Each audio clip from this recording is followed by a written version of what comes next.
Tu n'es pas une princesse, tu n'es pas l'épouse silencieuse de quiconque, tu es une guerrière au bouclier du Nord, née sous des nuages d'orage et élevée avec l'épée à la main. Ta vie ne tourne pas autour de la couture ou du chant, il s'agit de survie. Tu portes des cicatrices au lieu de bijoux. Tu manges aux côtés des guerriers, tu enterres tes morts et brûles tes ennemis. Ce n'est pas un fantasme, c'est ta vraie vie. Si tu es né au IXe siècle, en tant que guerrière au bouclier viking, tu es né dans le froid, dans une maison longue en lisière de champs, avec l'odeur de la fumée de pain et du sang dans l'air. Ta mère hurlait pendant le travail, entourée de femmes qui avaient vu la guerre et l'accouchement trop souvent pour encore tressaillir.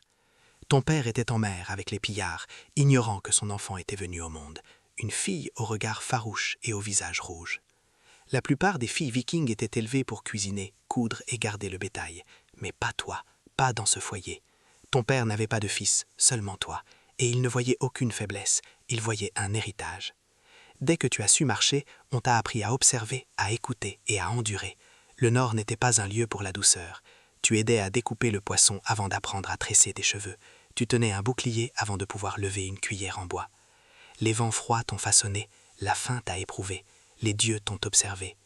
En grandissant, on ne t'a pas envoyé dans l'atelier de tissage comme les autres filles. Tu as été emmenée au cercle d'entraînement. Tu t'es battue avec des garçons. Tu es tombée, tu as saigné, tu t'es relevée. Ta première arme véritable était une hache courte, trop lourde pour tes bras, mais tu la portais quand même. Tes muscles brûlaient, tes doigts se couvraient d'ampoules, mais tu ne t'arrêtais pas. Quand tu perdais, ton père ne te consolait pas, il te corrigeait. Tu as appris vite. À 12 ans, tu savais lancer une lance avec précision. À 14 ans, tu savais dépecer un cerf seul. À 16 ans, on t'a emmené pour ton premier raid, pas en tant que passagère, mais en tant que combattante. Tu as mérité le titre de guerrière au bouclier. Toutes les femmes vikings ne le devenaient pas. Ce n'était pas courant, mais ce n'était pas non plus une légende. Tu devais le vouloir, tu devais t'en saisir, et une fois que tu l'avais fait, il n'y avait plus de retour possible. Mon bouclier est rond, fait de bois stratifié, peint avec l'emblème de ta famille, un corbeau noir sur rouge sang. C'est à la fois une arme et un rempart. Au combat, c'est ta première défense et souvent ta dernière. Tu apprends tôt le mur de bouclier. Tu t'entraînes à te tenir épaule contre épaule avec des hommes 2 fois plus grands que toi. Vous bougez comme une seule unité, grognant et grondant alors que vous vous préparez au premier choc. Ton cœur bat la chamade. Tes mains transpirent, mais tu ne scies pas. Le corps retentit. L'ennemi charge, et alors l'acier rencontre la chair. Une bataille n'est pas belle, elle n'est pas glorieuse. Elle est bruyante, terrifiante et sale. La première fois que tu tues un homme, tu es surprise par le son qu'il produit. Il ne crie pas, il râle. Son épée tombe au sol devant lui. Tu enjambes son corps, parce que tu le dois. Il n'y a pas de temps pour le deuil, pas de pause pour réfléchir. Tu te bats aux côtés de tes sœurs de bouclier. Certaines tombent, d'autres se relèvent. Tu retiens leurs noms. Tu les graves dans les poutres de bois de la maison longue quand tu reviens. Car si tu ne te souviens pas d'elle, qui le fera? Si tu survis à un raid, le village chante ton nom. Ils remplissent ta coupe. Ils te pressent de la nourriture dans les mains. Mais tu ne te sens pas comme une héroïne. Tu te sens vide, consumé. Cette nuit-là, tu fixes le feu en pensant à l'homme qui a tenté de te poignarder et comment ta hache a fendu son crâne avant qu'il ne puisse le faire. Tu ne pleures pas. Pleurer est pour les dieux. Au lieu de cela, tu aiguises ta lame. Tu dois toujours être prête, car être une guerrière au bouclier n'est pas un rôle, c'est un verdict. Entre les batailles, la vie est calme, mais jamais simple. Tu aides à reconstruire ce qui a été brûlé. Tu creuses des tombes. Tu entraînes la prochaine génération de filles qui fixent tes cicatrices avec un mélange de peur et d'admiration. Tu es respectée, tu es crainte, et parfois, tu es haïe. Certains hommes grommellent encore que les femmes n'ont pas leur place à la guerre.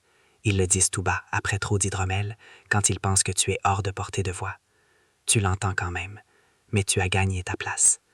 Tu t'es tenu dans le mur de bouclier et tu as survécu. Cela seul réduit au silence la plupart des sceptiques. Tu apprends plus que le simple combat. Tu apprends à diriger. Lors des raids, on te confie le commandement d'un flanc. On te donne ton propre équipage, un mélange de guerriers endurcis et de jeunes impétueux. Tu te tiens à la proue de ton drakkar, les yeux fixés sur la brume devant toi, le vent fouettant tes cheveux comme une bannière. La mer est cruelle. Tu apprends à lire les vagues, à sentir les tempêtes dans tes eaux et à prier Njord pour des eaux calmes. Tu dors avec ta hache sous ton manteau, même sur le bateau. Tu ne présumes jamais être en sécurité. Tu ne pilles pas seulement pour l'or, mais pour survivre. Le Nord ne pardonne pas aux impréparés. Tu rapportes du bétail, du grain, des outils, et parfois, oui, des esclaves. C'est la coutume de ton époque. Tu ne la remets pas en question. Ton monde est dur, et la clémence est une faiblesse que les dieux n'honorent pas. Mais tu ne fais pas que prendre. Tu as une protectrice. Quand le village est menacé, tu n'attends pas. Tu te bats comme une louve protégeant sa tanière. Et quand tu mourras, tu espères que ce sera ton arme à la main, afin de pouvoir entrer au Valhalla. Chaque matin, tu t'habilles à la fois pour la paix et pour la guerre.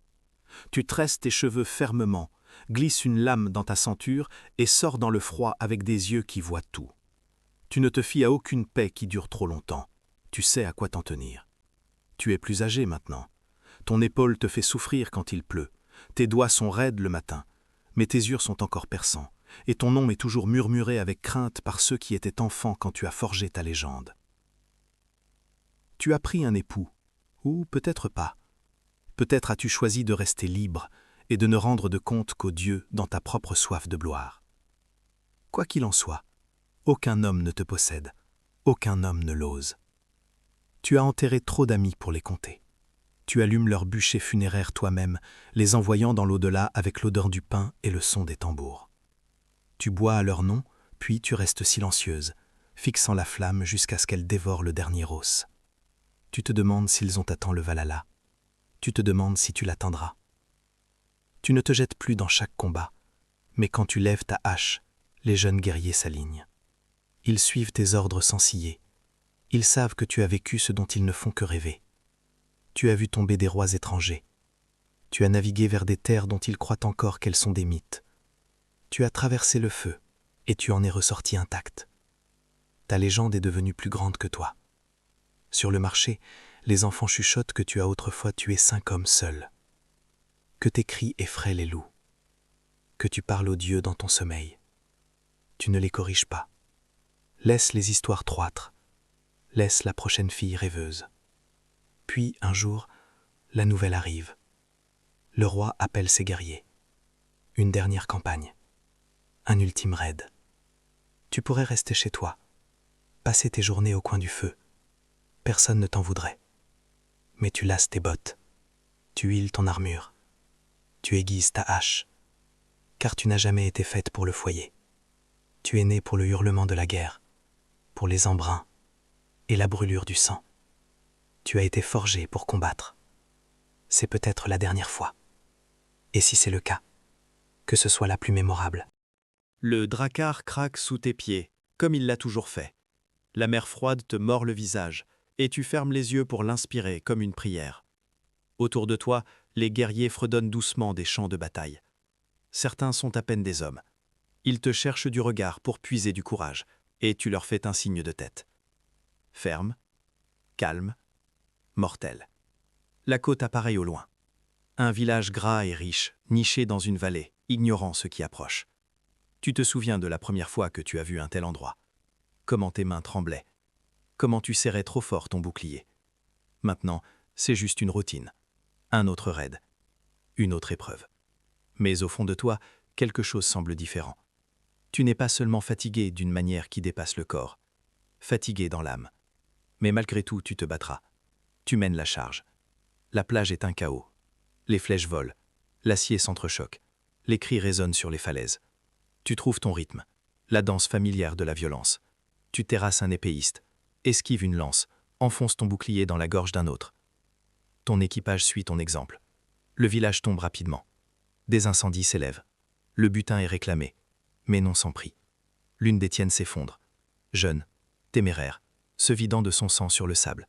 Tu lui tiens la main alors que son regard s'éteint. Tu murmures les noms des dieux. Tu embrasses son front et lui fermes les yeux. C'est la partie que tu détestes le plus.